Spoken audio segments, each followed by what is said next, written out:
നമസ്കാരം. പുതിയൊരു വീഡിയോയിലേക്ക് എല്ലാവർക്കും സ്വാഗതം. നമ്മൾ ഇന്നൊരു സ്ഥലം വരെ പോവേണ്ട ആവശ്യം ഉണ്ടായിരുന്നു. ഞാനും ഏട്ടനും കൂടി വേദയും പോയിട്ട് നമ്മൾ തിരിച്ച് വീട്ടിലേക്ക് പോവുകയാണ്. യാത്ര എങ്ങോട്ടൊക്കെയായിരുന്നു, ഏതായിരുന്നു എന്നൊക്കെയുള്ളത് ഞാൻ പിന്നീട് പറയാം. അപ്പോൾ ഭയങ്കര ചൂട് കേട്ടോ. AC ഒക്കെ ഇട്ടിരുന്നിട്ട് ഭയങ്കര ചൂട്. ഇന്ന് വേദയ്ക്ക് സ്കൂളില്ല. കാരണം ഇന്ന് ഹർത്താലാണ്. നമ്മുടെ എന്തോന്ന് വിദ്യാഭ്യാസ ബന്ധാണ്. അപ്പോൾ രാത്രി 10 മണിയായപ്പോഴാണ് നാളെ ക്ലാസ് ഇല്ലാന്ന് അറിഞ്ഞത്. പിന്നെ കിടന്ന് രാവിലെ സുഖമായിട്ടൊക്കെ ഉറങ്ങി എഴുന്നേറ്റെങ്കിലും ഒരു സുഖം അങ്ങോട്ട് വരുന്നില്ല.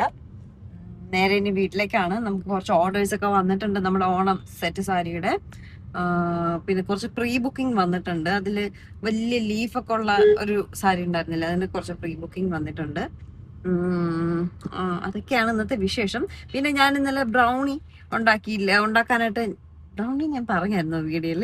ഒരു സാധനം ഉണ്ടാക്കാൻ ഞാൻ ഡാർക്ക് ചോക്ലേറ്റും ഡേറ്റ്സും ഒക്കെ വാങ്ങാൻ നമ്മൾ പോയില്ലായിരുന്നോ, അത് ഞാൻ രാവിലെ ഉണ്ടാക്കിയായിരുന്നു കേട്ടോ. ബ്രൗണിയാണ്, ഒരു ഹൈ പ്രോട്ടീൻ റിച്ച് ബ്രൗണി.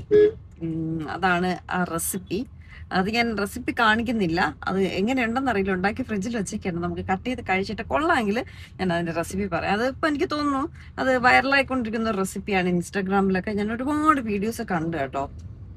ചിലപ്പോൾ നിങ്ങൾ കണ്ടിട്ടുണ്ടാവും, ചിലപ്പോൾ കണ്ടിട്ടുണ്ടാവില്ല. എന്തായാലും സക്സസ് ആവുകയാണെങ്കിൽ ആ റെസിപ്പി കാണിച്ചു തരാവേ. ഞാൻ ഇവിടെ ഈ ഒരു സാധനം വെച്ചേക്കാട്ടോ. അതാണ് വീഡിയോയിൽ പകുതി വെയിലും പകുതി ഡാർക്കായിട്ട് വരുന്നത്. നോക്കിയ റോഡ് ഭയങ്കര വെയില്, ചെറിയ മഴക്കാറുണ്ട്. കാര്യമായിട്ടുള്ള മഴയും ഇല്ല, വെയിലും ഉണ്ട്, ചൂടും ഉണ്ട്. ഗൈസ്, നമ്മുടെ എന്താണ് ബ്രൗണി ഇല്ലേ, ഇത് ഞാൻ റെഡിയാക്കി വെച്ചേക്കാണ്. രാവിലെ റെഡിയാക്കി വെച്ചതാണ്. ഇപ്പോഴാണ് ഓപ്പൺ ചെയ്യുന്നത്. ഇതെന്താവും ടേസ്റ്റ് ഒന്നും എനിക്ക് അറിയത്തില്ല, ജസ്റ്റ് ഒരു ട്രൈ ആണ്. കട്ട് ചെയ്തു. ഞാൻ ഡാർക്ക് ചോക്ലേറ്റ് കിട്ടാത്തത് കൊണ്ട് നമ്മുടെ എന്താണ് സാധനം കൊക്കോ പൗഡർ ഉപയോഗിച്ച്. എടാ നൈഫ് തിരിച്ചു പിടിയടാ.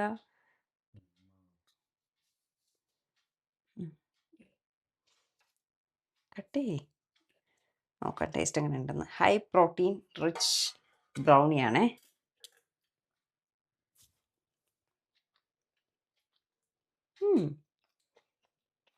ബ്രൗണി ആയില്ല, ഇഷ്ടപ്പെട്ടാ? ബ്രൗണി ആയില്ല, എങ്കിലും കൊള്ളാം. ഇപ്പോൾ ഡയറ്റൊക്കെ ചെയ്യുന്നവർക്ക് ഒരു ബ്രൗണി കഴിക്കാൻ ഒരു ക്രേവിങ്സ് വരുമ്പോൾ ട്രൈ ചെയ്യാം. എന്തായാലും ഇതിൻ്റെ റെസിപ്പി ഞാൻ ഇടാം കേട്ടോ. നമ്മൾ കടലയില്ലേ, വെള്ളക്കടല, അതുകൊണ്ടുണ്ടാക്കിയ ബ്രൗണിയാണ്. കഴിച്ചോ. സോ ഭയങ്കര പ്രോട്ടീൻ റിച്ച് ആണ്. നൈഫ് പിടിക്കാൻ അറിഞ്ഞൂടെ കൊച്ചെ നിനക്ക്? ഇങ്ങനെയാണ് നൈഫ് ആദ്യം കട്ട് ചെയ്തത്. ഇവിടെ കാണിച്ചു കൊടുക്കട്ടോ, ഇങ്ങനെ വെച്ച്. ഇപ്പൊ വീണ്ടും അങ്ങനെ തന്നെ വെച്ച് ഇങ്ങനെയല്ലേ കട്ട് ചെയ്യുന്നത്. കൊള്ളാം കേട്ടോ. വാവ് ബ്രൗണി, വാവ് അങ്ങനെ ഞാൻ പറയില്ല, ബ്രൗണി കൊള്ളാം. രാവിലെ ഇവിടെ പോയെന്ന് വെച്ചാൽ, രാവിലെ അല്ല ഉച്ചയായിട്ടോ, ഞാൻ മറ്റേ ലേഖയിൽ പോകണമായിരുന്നു. ലാസ്റ്റ് ഡേ ഓഫ് കർക്കിടക ചികിത്സാ ട്രീറ്റ്മെൻ്റ് ആയിരുന്നു. അങ്ങനെ അവിടെ പോയിട്ടൊക്കെയാണ് നമ്മൾ വന്നത്. എന്നിട്ട് ഞാൻ നമ്മുടെ കർട്ടൻ ഒന്ന് ചേഞ്ച് ചെയ്യാമെന്ന് കരുതി, ബ്ലൈൻഡ്സ് ആക്കാമെന്ന് കരുതി. കുറേ നാളുകൊണ്ട് ഇതൊക്കെ കരുതുന്നുണ്ട്, പക്ഷെ ഒന്നും അങ്ങോട്ട് ഇത് തന്നെ പുള്ളിയെ ഞാൻ ഒരു മാസം മുന്നേ വിളിച്ച് വരുത്തിയതാട്ടോ. വരുത്തിയിട്ട് ഇപ്പോഴാണ് വീണ്ടും നമ്മൾ ചെയ്യാമെന്ന് വെച്ചിട്ടൊന്നും നടക്കുന്നില്ല, സമയം കിട്ടുന്നില്ല. നമ്മൾ പാല് കാച്ചൊക്കെ ഒരു 8-9 വർഷമായെന്ന് തോന്നുന്നു ചെയ്തപ്പോൾ ഇട്ട ഒരു കേർട്ടനാണ്. അന്ന് ഈ ബ്ലൈൻഡ്സ് ഒന്നും ഇത്ര ഇതായിട്ടുണ്ടായിരുന്നില്ല കേട്ടോ. ഇപ്പോഴാണ് ബ്ലൈൻഡ്സൊക്കെ ഭയങ്കര ഇതായിട്ട് വന്നത്. അപ്പോൾ അതൊന്ന് ബ്ലൈൻഡ്സിലേക്ക് ചേഞ്ച് ചെയ്യാമെന്ന് കരുതിയിട്ട് മാറ്റാണ്. അപ്പോൾ പുള്ളി കവടിയാറ് കേട്ടോ, അമ്പലമൊക്കെ കവടിയാറെന്തോ ആണ്.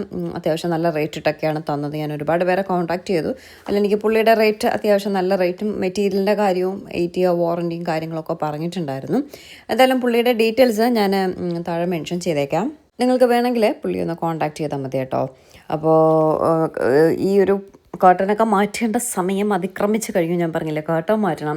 എനിക്ക് പിന്നെ വാർഡ്രോബ്സ് എല്ലാം ഒന്ന് റിന്യൂ ചെയ്യണം, പിന്നെ വീട് പെയിൻ്റ് അടിക്കണം. ഇങ്ങനെ കുറച്ച് കാര്യങ്ങളുണ്ട്. ഞാൻ പറഞ്ഞതില്ലേ, തൊട്ടാൽ പണിയാണ്, അതുകൊണ്ട് തൊടാതെ അങ്ങനെ വച്ചിരിക്കുകയാണ്. കുറേശ്ശെ കുറേശ്ശെ എല്ലാം ചെയ്യാമെന്ന് കരുതി. ഇപ്പോൾ എന്തായാലും ഫസ്റ്റ് കർട്ടൻ എനിക്ക് അത്യാവശ്യമായിട്ട് മാറ്റണം. കാരണം ഒരുപാട് പഴക്കം ചെന്ന് കേട്ടോ. അത് വീഡിയോയിലൊക്കെ കാണുമ്പോൾ തന്നെ ഭയങ്കര എനിക്ക് തന്നെ എന്നിങ്ങനെ തോന്നുന്നുണ്ട്. അന്നത്തെ ഒരു ഇതിന് എനിക്ക് കണ്ടപ്പോൾ ആ ഒരു കളർ കോമ്പിനേഷൻ ഭയങ്കരമായിട്ട് ഇഷ്ടപ്പെട്ടു. അങ്ങനെ അത് വാങ്ങിച്ചിട്ടതാണ്. പിന്നീട് ആ വീടുമായിട്ട് ഒരു മാച്ചും അല്ലാത്തൊരു കർട്ടനായിരുന്നു സത്യം പറഞ്ഞാൽ ഇത്. അപ്പോൾ എന്തായാലും ഒന്ന് മാറ്റി വയ്ക്കാമെന്ന് കരുതി കേട്ടോ. അങ്ങനെ ഞാൻ പറഞ്ഞു നമ്മൾ മറ്റന്നാൾ പോവുമല്ലേ, തമിഴ്നാട് പോവുമല്ലേ, അപ്പോൾ അതുകൊണ്ട് ഞാൻ പറഞ്ഞു നാളെ ഒന്ന് പറ്റുമെങ്കിൽ വന്ന് ചെയ്യൂ, ഇല്ലെങ്കിൽ ബുധനാഴ്ചയ്ക്ക് ശേഷമേ പറ്റത്തുള്ളൂ. നാളെ പോവും, മറ്റന്നാൾ വരും. മറ്റന്നാൾ വന്നിട്ട് അതിൻ്റെ നാളെ പിന്നെ ഭയങ്കര തിരക്കായിരിക്കും 2 ദിവസം നമ്മുടെ സ്റ്റോക്ക് വന്നതിൻ്റെ. പിന്നെ ബുധനാഴ്ച ഒന്ന് ഫ്രീ ആവും. അപ്പോൾ എനിക്ക് ബുധനാഴ്ച പറ്റത്തുള്ളൂ എന്ന് പറഞ്ഞു. ഓക്കെ നോക്കട്ടെ എന്നൊക്കെ പറഞ്ഞു കേട്ടോ. എന്നിട്ട് ഞാൻ നമ്മുടെ വസ്ത്രയുടെ ചുരിദാർ മെറ്റീരിയൽ സ്റ്റിച്ച് ചെയ്യാൻ കൊടുത്തിട്ടുണ്ടായിരുന്നു. എന്നിട്ട് ചേച്ചി അപ്പോൾ ഓണമൊക്കെ ആയല്ലോ, അപ്പോൾ സ്റ്റിച്ചിങ് സെൻറ്ററിലെല്ലാം ഭയങ്കര തിരക്കാണ്. നമ്മുടെ റോബി ചേട്ടൻ്റെ വൈഫ് കേട്ടോ, അവിടെ തന്നെയാണ് സ്റ്റിച്ചിങ്ങിന് കൊടുത്തിട്ടുള്ളത്. നമ്മുടെ ഓണം സെറ്റിൻ്റെ ഒരു ചുരിദാർ മെറ്റീരിയലോട് ഞാൻ സ്റ്റിച്ച് ചെയ്യാൻ കൊടുത്തിട്ടുണ്ടായിരുന്നു. അപ്പോൾ ചേച്ചി ഭയങ്കര ഓണം തിരക്കിലാണ്. പക്ഷേ മറ്റത് എനിക്ക് ഞാൻ പറഞ്ഞു എനിക്ക് വെബ്സൈറ്റിൽ ഒരു ഫോട്ടോ ഇടാനായിട്ട് പെട്ടെന്നൊന്ന് സ്റ്റിച്ച് ചെയ്ത് തരണേന്ന് പറഞ്ഞു. അങ്ങനെ വേഗം ഒന്ന് സ്റ്റിച്ച് ചെയ്തു. കുറച്ച് ഇറക്കമൊക്കെ കഴുത്തിൻ്റെതും അല്ലാതെ നീളമൊക്കെ കുറയ്ക്കാനായിട്ടുണ്ട്. അപ്പോൾ അങ്ങനെ വീണ്ടും ഞാനൊന്ന് കൊണ്ട് കൊടുത്തേക്കാട്ടോ. അത് എത്ര ദിവസമായെന്നറിയോ ഞാനിത് ചേച്ചി കൊണ്ട് ധൃതി പിടിപ്പിച്ച് സ്റ്റിച്ച് ചെയ്ത് വാങ്ങിച്ച് ഫോട്ടോസ് എടുത്തിട്ട് ഒരാഴ്ചയാവും. എന്നിട്ട് ഇപ്പോഴാണ് അത് വീണ്ടും ഓൾട്ടർ ചെയ്യാനായിട്ട് കൊണ്ട് കൊടുക്കുന്നത്. ഇനി ഒരു ചുരിദാറോടെ സ്റ്റിച്ച് ചെയ്ത് കിട്ടാനായിട്ടുണ്ട്. അത് ഓണം സെറ്റിൻ്റെ ഒരു ചുരിദാറാണ്. അപ്പോൾ അതും ഞാൻ ഇട്ടിട്ട് അത് ചിലപ്പോൾ നമുക്ക് റീസ്റ്റോക്ക് ചെയ്യുകയാണെങ്കിൽ അതിൻ്റെയും ഫോട്ടോസൊക്കെ ഇടണമല്ലോ എന്ന് കരുതി ചേച്ചിയോട് സ്റ്റിച്ച് ചെയ്യാൻ പറഞ്ഞു. ഇത് ആക്ച്വലി ഞാൻ ഓണത്തിന് വെയർ ചെയ്യത്തുള്ളൂ, എങ്കിലും നമുക്ക് ഫോട്ടോസൊക്കെ എടുക്കുന്നതിനെ കരുതി പെട്ടെന്ന് ചെയ്ത് തരാൻ പറഞ്ഞു. അപ്പോൾ ചേച്ചിയും കുറച്ച് തിരക്കിലാണ്, അടുത്ത ആഴ്ച തരാനൊക്കെ കേട്ടോ പറഞ്ഞത്. എന്നിട്ട് അവിടെ നിന്ന് നേരെ നമ്മുടെ കുഞ്ഞു പെണ്ണിനെ കാണാനായിട്ട് വന്നു. നമ്മൾ ചെന്നപ്പോൾ ഉറക്കമായിരുന്നേ. നമ്മൾ ചെന്നതിങ്ങനെ ഓണർന്ന് അങ്ങോട്ടും ഇങ്ങോട്ടും ഒക്കെ നോക്കിക്കൊണ്ട് കിടക്കുമായിരുന്നു.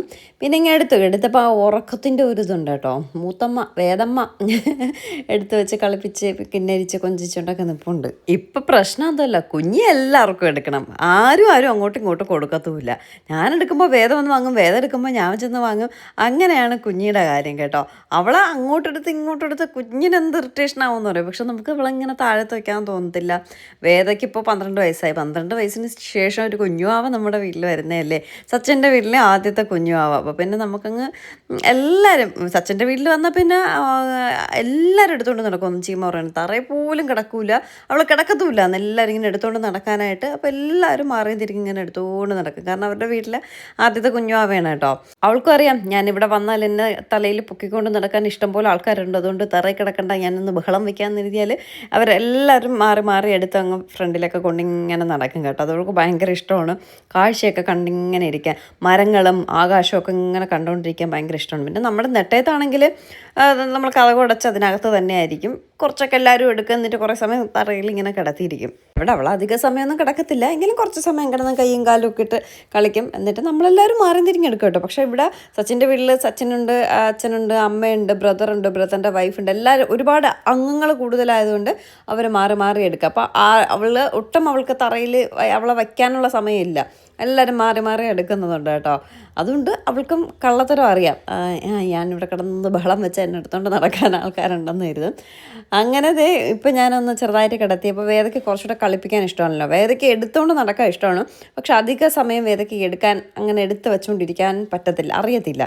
അതുകൊണ്ട് തറയിൽ കിടത്തി കൊടുത്തു. അപ്പോൾ വേദയും കുഞ്ഞിയും കൂടെ കളിക്കുകയാണ് കേട്ടോ. എന്നിട്ട് കുറച്ചേറെ സമയം അവിടെ ഇരുന്നു. എന്നിട്ട് തിരിച്ച് വീട്ടിൽ പോകും വഴിക്ക് നമ്മുടെ റോബി ചേട്ടൻ്റെ കടയിൽ തന്നെ കയറിയിട്ട് കുറച്ച് സാധനങ്ങളൊക്കെ വാങ്ങി. ഇത് നമുക്ക് വാങ്ങിയതല്ല, നമ്മുടെ അമ്മൂമ്മയ്ക്ക് വയ്യാണ്ട് കിടക്കുക കേട്ടോ. എന്തൊരു സർജറി കഴിഞ്ഞ് കിടക്കുകയാണ്. അപ്പോൾ ഒന്ന് ആൻറ്റി ഒന്ന് കാണാൻ പോകാമെന്ന് കരുതി. അപ്പോൾ ഇവിടെ വന്ന് ഏത്തമ്പഴം ചോദിച്ചപ്പോൾ ഏത്തമ്പഴം ഇല്ല, ആപ്പിൾ ചോദിച്ചപ്പോൾ ആപ്പിളില്ല, എല്ലാം കഴിഞ്ഞു, ഇനി വരത്തേ ഉള്ളൂ നാളെ എന്ന് പറഞ്ഞു. ഒത്തിരി ലേറ്റായിട്ടോ. അപ്പോൾ പിന്നെ ഞാൻ കരുതി ശരി എനിക്ക് സ്നാക്സ് വാങ്ങിക്കാം. ഇപ്പോൾ രോഗികളെ കാണാൻ പോയാൽ എവിടെ ചെന്നാലും പഴവും ആപ്പിളും അമ്മയും അച്ഛനൊക്കെ വയ്യാതെ കിടന്നാലേ പഴവും ആപ്പിളും കൊണ്ട് വീട് നിറയും, അഴുകിയെടുത്ത് കളയും. അപ്പോൾ ഞാൻ കരുതി എനിക്കിനി പിന്നെ കുറച്ചുകൂടെ അങ്ങോട്ട് പോയി വാങ്ങാനുള്ള ബുദ്ധിമുട്ടുണ്ട്. ഞാനിവിടെ നിന്ന് കുറച്ച് സ്നാക്സ് എല്ലാം എടുത്ത്, അപ്പോൾ ചായ കുടിക്കുമ്പോൾ ചായക്ക് ഒരു കടിയായിട്ട് കഴിക്കാമല്ലോ.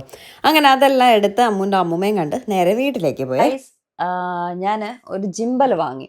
ജിമ്പൽ എന്ന് പറഞ്ഞാൽ നമുക്ക് വീഡിയോസൊക്കെ എടുക്കുമ്പോൾ നല്ല സ്മൂത്ത് ഓപ്പറേഷൻ കിട്ടാനാണ് നമ്മൾ ജിമ്പൽ വാങ്ങുന്നത്. അപ്പോൾ ഇന്നിപ്പോൾ വാങ്ങിയിട്ടത് നമ്മുടെ ക്യാമറയ്ക്ക് ഉണ്ട്, ഫോണിനുണ്ടായിരുന്നില്ല. അത്യാവശ്യം നല്ലൊരു എമൗണ്ട് ആവും കേട്ടോ. അപ്പോൾ അത് എങ്ങനെയാണ് പ്രവർത്തിപ്പിക്കുന്നത് എന്നുള്ളത്, അത് വർക്ക് ചെയ്യിപ്പിക്കുന്നത് കുറച്ച് പാടുള്ള പരിപാടിയാണ്. നമ്മൾ കുറച്ച് പണിപ്പുരയിൽ ഇരുന്നാലേ ആ സംഭവം നടക്കത്തുള്ളൂ കേട്ടോ. അങ്ങനെ ഇത്ര സമയം അതുമായിട്ടുള്ള മൽപ്പിടുത്തത്തിലായിരുന്നു. നമ്മുടെ കേട്ടൻ്റെ ആളൊക്കെ വന്ന് പുള്ളിയൊക്കെ വന്നിട്ട് പോയപ്പോൾ ഒത്തിരി ലേറ്റായി. ഒത്തിരി ലേറ്റല്ല, കുറച്ച് ലേറ്റായി. പിന്നെ ചീമയുടെ അവിടെയൊക്കെ പോയിട്ട് വന്നപ്പോൾ ഒത്തിരി ലേറ്റായി. എന്നിട്ട് അതുമായിട്ടുള്ള മൽപ്പിടുത്തം കഴിഞ്ഞപ്പോൾ നല്ല ലേറ്റായി. അപ്പോൾ എന്തായാലും നമുക്ക് ഇന്നത്തെ വിശേഷം ഇവിടെ അവസാനിപ്പിക്കാം. ഇത് നിങ്ങളിപ്പോൾ കാണുന്നത് ജിംബലിൽ ഷൂട്ട് ചെയ്യുന്നതാണ്. ജിംബലിൽ ഷൂട്ട് ചെയ്യുമ്പോൾ നമുക്ക് ഭയങ്കര സ്മൂത്തായിട്ട് നമ്മുടെ വീഡിയോ കിട്ടും കേട്ടോ. ഭയങ്കര ഭംഗിയായിരിക്കും അത് കാണാൻ. നമുക്ക് എപ്പോഴും ജിംബലിൽ ഷൂട്ട് ചെയ്യാൻ പറ്റത്തില്ല, എങ്കിലും നല്ല വീഡിയോസൊക്കെ നമുക്ക് എടുക്കുന്ന സമയം ജിംബൽ നമ്മൾ ഒരുപാട് ഹെൽപ്പ് ചെയ്യും കേട്ടോ. നല്ല ഫോട്ടോഗ്രാഫേഴ്സിൻ്റെയും വീഡിയോഗ്രാഫേഴ്സിൻ്റെ ഒക്കെ കയ്യിലുള്ള സാധനമാണ് ഈ ജിംബൽ. അപ്പോൾ എന്തായാലും പുതിയൊരു നല്ല വിശേഷമായിട്ട് കാണാം. ഇനി വരുന്ന നല്ല നല്ല വീഡിയോസ് എല്ലാം ജിംബൽ വഴിയായിരിക്കും വരുന്നത്. ഇതിനി കുറച്ചുകൂടെ പഠിക്കാനുണ്ട്. ഇതിപ്പോൾ ജസ്റ്റ് ഒന്നൊരു വീഡിയോ എടുത്ത് നോക്കിയെന്ന് മാത്രമേ ഉള്ളൂ. അപ്പോൾ എന്തായാലും പുതിയൊരു നല്ല വീഡിയോ ആയിട്ട് കാണാം. Tata bye. പ്രോഡക്റ്റ് വേണമെങ്കിൽ ഞാൻ ടാഗ് ചെയ്തേക്കാം. ജിംബൽ പ്രോഡക്റ്റ് വേണമെങ്കിൽ ടാഗ് ചെയ്തേക്കാം. ടാറ്റാ.